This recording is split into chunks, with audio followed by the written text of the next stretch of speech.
All right, so we are on to this next step here.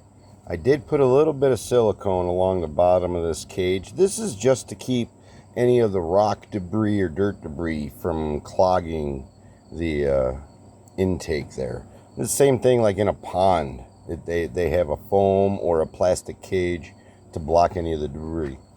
So all I'm using is, can you all see that? Right here. Grill and lava rock. Now, as a past landscaper, I recommend go to a landscape supplier. You'll get a lot more for a lot cheaper. So, we want just enough of the surface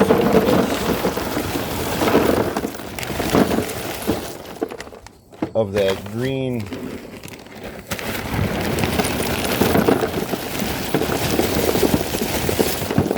cage, just like that.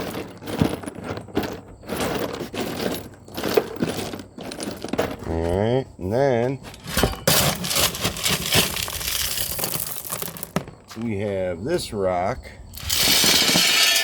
that we will fill the difference in.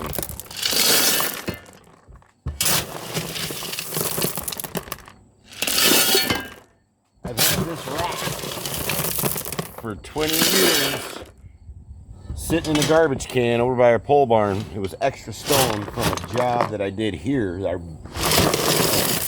flagstone patio, and now I'm finally using the extra. So I'm going to go ahead and keep filling this up. Alright, that's in there, just a couple inches from the top, and this is our base. Happy farming, y'all. Later.